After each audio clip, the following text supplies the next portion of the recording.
Para el ejercicio de diseño completamente al azar, se nos ha proporcionado diferentes datos de niveles de hemoglobina medidos para 3 tipos de suplementos A, B y C. Con ello, nosotros realizamos primero un archivo de .txt para poder ingresar los datos en nuestro entorno de programación de R en POSIT Cloud. Con ello, iniciamos primero estableciendo las hipótesis. La hipótesis nula va a ser que las medias de los niveles de hemoglobina para los 3 tipos de suplemento A, B y C serán iguales, y la hipótesis alternativa, que en este caso al menos una de las medias de los niveles de hemoglobina no será igual al resto. Con ello, tenemos que iniciar primero leyendo la tabla. Le asignamos una etiqueta a esta tabla que vamos a leer, especificamos el nombre de nuestro archivo de texto, especificamos que este contiene títulos en la primera línea y que están separados por comas. Aquí nosotros podemos ver el archivo de texto cargado en POSIT Cloud, que lo tenemos separado por comas, de igual forma tenemos los nombres de las columnas.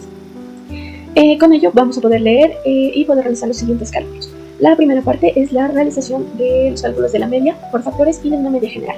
Con esto nosotros vamos a de igual forma a asignar la media por cada uno de los factores y la media general, y con la función de min vamos a especificar de dónde vamos a sacar los datos, que en este caso serían cada una de las columnas de los suplementos, y evitamos errores con esta parte del código. Con ello obtenemos las medias por factores, y para la obtención de la media general de igual forma utilizamos min, pero en este caso vamos a enlistar cada uno de los datos, digamos así, realizar una lista de cada uno de los datos en cada una de las columnas para trabajar con todos estos datos y poder calcular la media general. Con ello nosotros podemos ejecutar nuestro código. Observamos que el código se ejecuta exitosamente y que aquí nuestro entorno va a ir guardando las variables. En este caso guarda las hipótesis. Aquí podemos ver los valores de medias calculados, y con ello también podemos observar la tabla leída, que en este caso corresponde tal cual con el archivo de texto que nosotros ingresamos inicialmente, pero separado en las diferentes columnas y por los diferentes suplementos. Para la suma de cuadrados total tenemos el siguiente código. Aquí lo que vamos a hacer es restar cada valor individual de hemoglobina de los suplementos A, B y C con respecto a la media general que anteriormente sacamos, y lo elevamos al cuadrado. Esto nos da la variación total de cada dato con respecto al promedio general. Luego lo que vamos a hacer en la siguiente línea es sumar todas esas diferencias al cuadrado para obtener lo que es la suma de cuadrados totales, que nos va a representar la variabilidad total en los datos.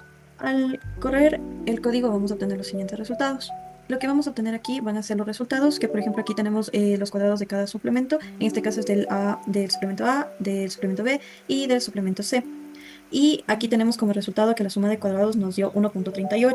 Como dije anteriormente, la suma de cuadrados total representa la variación total de todos los datos con respecto a la media general.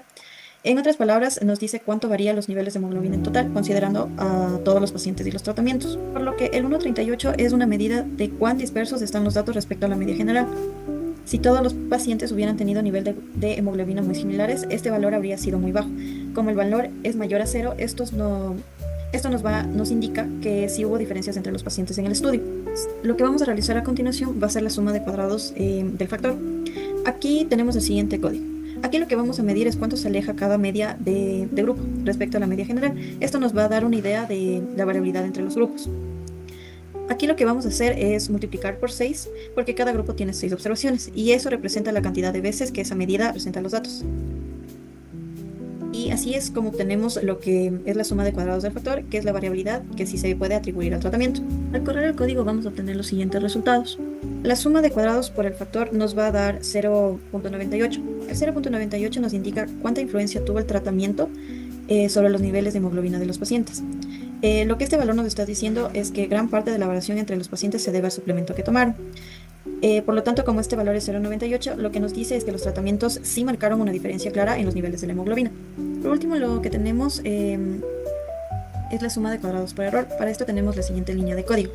Lo que hacemos aquí es restar la variabilidad explicada por el tratamiento, o sea, la suma de cuadrados por factor, a la variabilidad total, lo que es la suma de cuadrados total.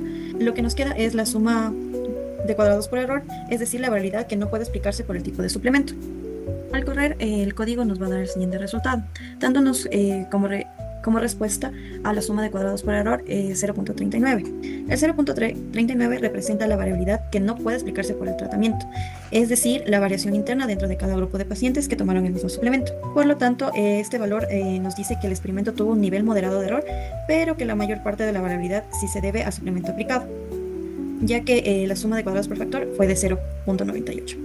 Con el código ahora tenemos para realizar la tabla ANOVA. Para realizar la tabla ANOVA se necesita conocer los grados de libertad tanto para el factor como para el error, y eso se calcula en la sección de aquí. Para los grados de libertad del factor es el número de grupos menos 1, mientras para que los grados de libertad del error son el total de datos menos el número de grupos.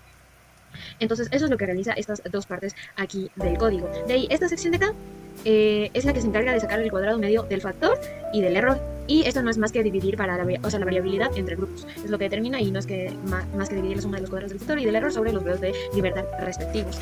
Este código de aquí es el que se encarga de sacar el valor de Fisher, es decir, que saca la razón entre la variabilidad entre los grupos dentro del grupo. De ahí, este código de aquí no es más que un código para dar la creación de la tabla ANOVA con los datos que ya sacamos. Entonces aquí nos está diciendo que la fuente va a tener dos valores, factor y error, y se ponen entre comillas porque son nombres. De ahí, ahora sí se representa la suma de cuadrados y los valores que nos sacaron, los grados de libertad, los cuadrados medios y el estadístico F que sacamos anteriormente. O sea, esta sección no es más que para imprimir los datos que se van a ver en la tabla ANOVA.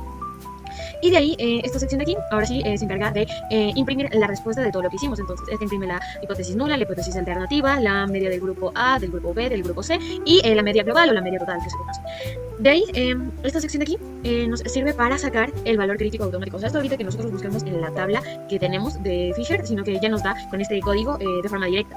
Siempre identificando los grados de libertad y también más o menos la probabilidad que se tiene, que más o menos le pusimos un alfa teniendo esto en cuenta de 0.05, entonces la probabilidad es del 95% y ya tenemos, ahora sí, determinamos los siguientes factores. Entonces, a partir de eso, bueno, esta sección de aquí también se encarga de imprimir los valores, igual que los otros, solo aquí que está un poco más específico.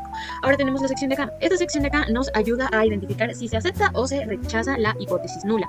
¿Por qué? Porque aquí nos está poniendo una condición. Si el Fisher que nosotros calculamos en la parte de aquí específicamente, es menor al valor crítico que sacamos aquí, entonces se imprimirá que se acepta la hipótesis nula. Caso contrario es que se rechaza la hipótesis nula. Entonces vamos a imprimir esta sección de aquí, vamos a correr y vamos a tener en cuenta que se va a rechazar la hipótesis nula, y esto se debe a que el valor de Fisher calculado no es menor, sino que es mayor al valor crítico que pertenece a la tabla.